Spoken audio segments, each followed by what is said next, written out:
कुंद कुंद स्वामी जी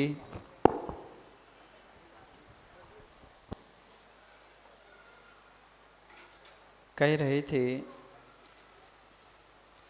हे में मण्डम पाणम निर्वज्जो सहिम निरा उड़म ठाणम शरणा सड़मो वेवड़म जान इच्छा देई मोक्ष मग्य रतो। 24 नंबर की गाथा। और आचार्य भगवान और साधुओं के लिए दान के अलावा क्या देना चाहिए। आहार दान तो दे दिया, पर मात्र आहार दान में भी काम नहीं चलेगा, और कुछ जिम्मेदारियां भी हमारी, और भी कुछ कर्तव्य है। नहीं तो महाराज आ गए, महाराज का आहार करा दिया, और आहार करा दिया और मंदिर तक भेज दिया, बस हमारे काम अभी इतने में भी छुट्टी नहीं है। अभी भी दान पूरा नहीं हुआ है में मरणम आहार पानी अच्छा देने के बाद भी उनकी निरावलम ठाड़म निराकुलता जहां पर है, ऐसी व्यवस्था उनके लिए करना, उपकरण उनके लिए देना। उपकरण शास्त्र है, पिछी कमंडल है, और बैठने का आसन, सोने का आसन, स्वाध्याय के साधन, साधना के साधन, जितने भी साधु के लिए आवश्यकता अनुसार साधना में सामग्री जो वस्तुएं हुआ करती है, उनका भी दान देना। इस तरह से एकमात्र हमारे भारत में ही अतिथि देवो भवा यह सूत्र, बाकी के देश में यह सौभाग्य भी नहीं मिल। कोई यदि चाहे अमेरिका में कितना भी पैसे वाला हो, और वह चाहे कि हम साधु के दर्शन कर सके, साधु के लिए दान दे सके, त्यागी भवन बना सके, साधुओं की रुकने की व्यवस्था कर सके, उनके लिए कुछ सेनासन दे सके, तो वहाँ पर देने के लिए साधु उपलब्ध नहीं है।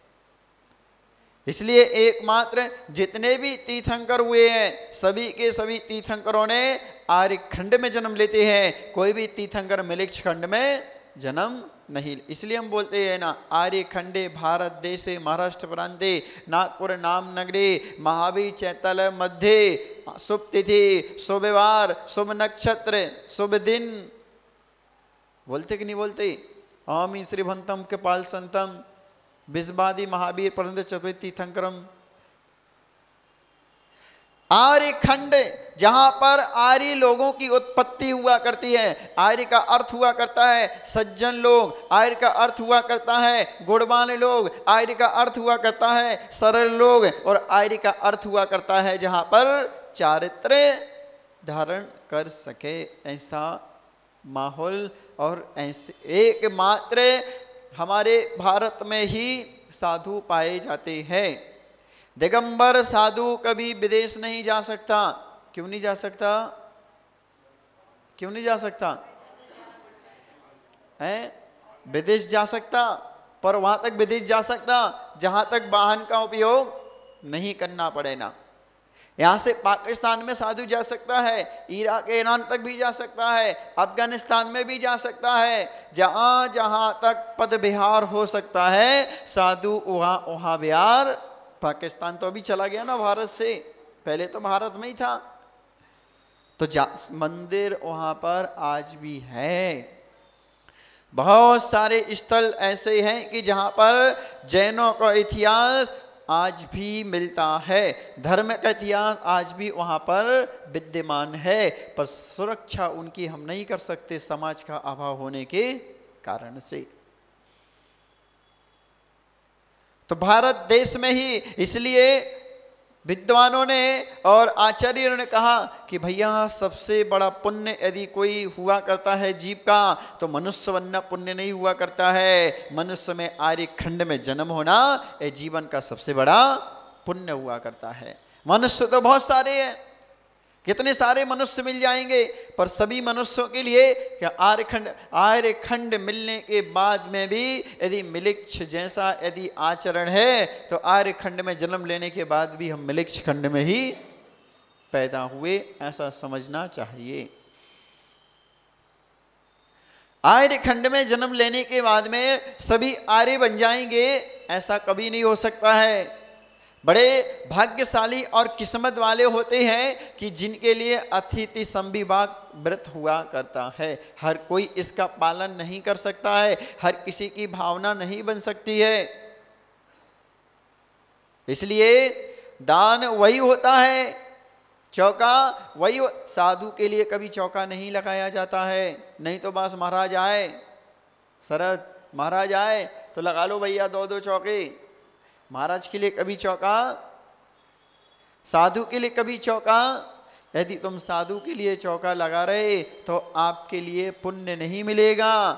आपने बस साधु का आहार करा दिया, पर आहार का जो हमारे लिए जो भाग्य और हमारे पुण्य की जो प्राप्ति होना चाहिए थी, वह हमारे लिए 3 काल में भी नहीं हो सकती है ना। बोलोगे महाराज ऐसे कैसे? यदि महाराज के निमित्त से यदि हमने चौका लगाया है, अरे दान वह होता है कि जो हमने बनाया है उसमें से हम कुछ थोड़ा दान करते हैं, वही दान होता है। पूरा का पूरा यदि हमने साधु के लिए बनाया और साधु को कभी कभी बोल भी दिया कि महाराज बड़े मेहनत से बनाया है, तुमने कितनी भी मेहनत की होगी, यदि ऐसे शब्द बोल दिए तो महाराज उस आहार को कभी नहीं लेंगे ना। तुमने क्या साधु के लिए बनाया? क्या मेहनत साधु के लिए की है क्या?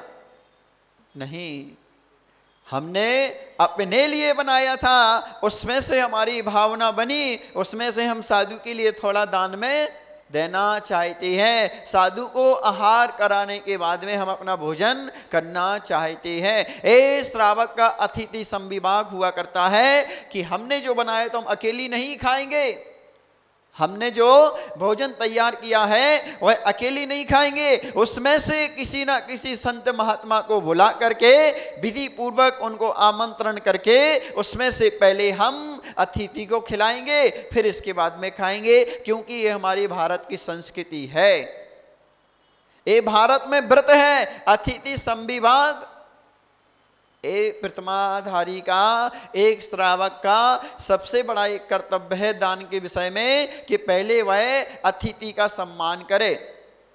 तो लोगों ने क्या कर दिया? अतिथि देवो भव, तो अतिथि मतलब जमाई को बुला लिया, उसको अतिथि मान लिया, बहन को बुला लिया, उसको अतिथि मान लिया, और पता नहीं किस किस के लिए है। अतिथि समझता है, मेहमान समझता है। अरे ध्यान में रखना, अतिथि और मेहमान रिश्तेदार तो वह हुआ करता है जिसकी आने की कोई तिथि नहीं होती है और जिसके कोई जाने की भी तिथि नहीं होती है।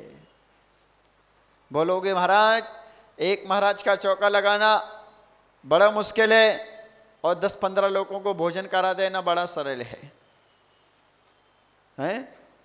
बराबर है क्या?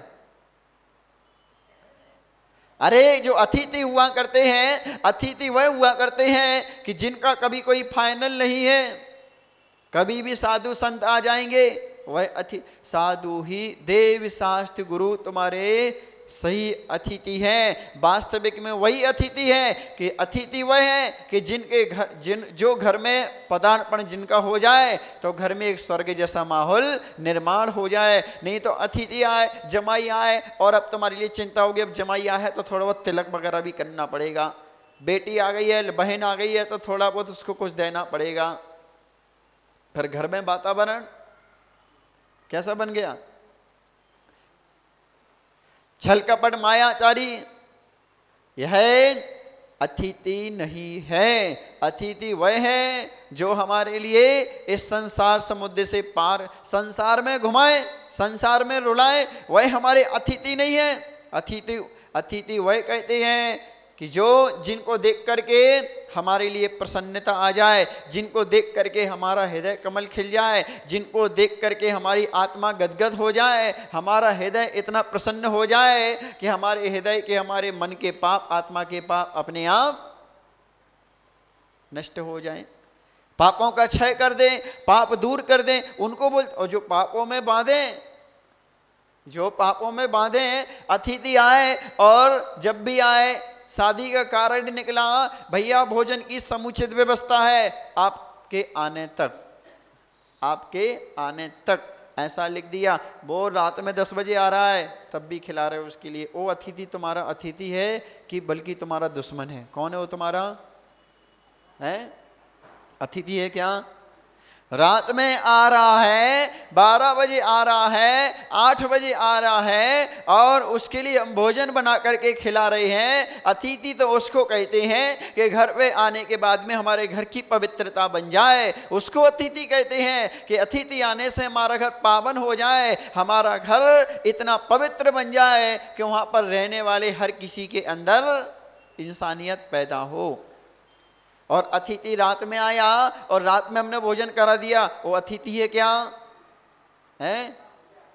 रात में उसने भोजन किया और रात में तुमने उसको भोजन कराया, वह अतिथि नहीं हुआ, वह तो तुम्हारे पाप बंद कराने में तुम्हारा शत्रु बने। कर्म ही शत्रु है, पाप ही शत्रु है, और पुण्य हमारा मित्र है, पुण्य हमारा परिवार है और पाप हमारा दुश्मन है। यदि उसके आने से यदि पाप की क्रियाएं और पाप में प्रवृत्ति यदि हमारी होती है तो वह अतिथि नहीं है, वह तो हमारा एक बैरी है, हमारा एक आत्मा का दुश्मन है। वह शरीर का संबंधित हो सकता है पर आत्मा से संबंधित तो हमारा वही अतिथि हुआ करता है कि जिसमें हमारे लिए भगवान नजर आते हो। अतिथि वह है जिसमें हमारे लिए भगवान, शैतान नहीं जो स्वयं पापी है और हमको भी पाप में शामिल कर रहा है, जिसका स्वयं का रात्रि भोजन का भी त्याग नहीं है, और जिसका आलू प्याज का और गाजर का जमी कंद का जिसका त्याग नहीं है, और तुम उसके लिए बना करके खिला रहे, वह तो पापी है ही और तुमको भी पाप में डाल रहा। वो अतिथि है क्या? है क्या अतिथि? फिर अतिथि कौन है? हैं?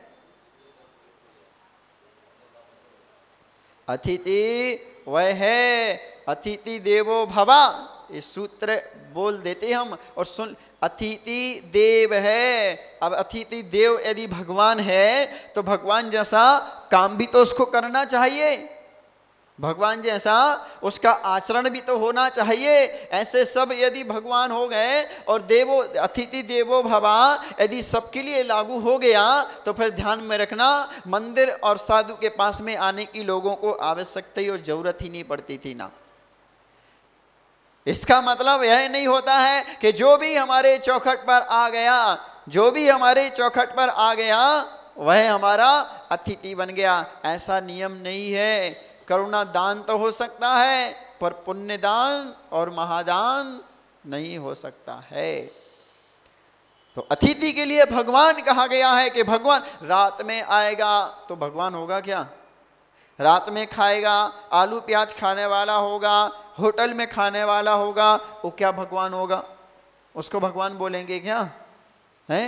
कोई भी आ गया तो हमारे घर में स्वागत है, चौखट पर लिख दिया अतिथि देवो भवा, ये हमारी भारत की संस्कृति है। अरे भाई, वह भारत की संस्कृति तो जरूर है पर जिसके अंदर भगवान का रूप दिखाई देता है वही हमारा सही अतिथि होता है। भगवान से हम प्रार्थना करते हैं कि प्रभु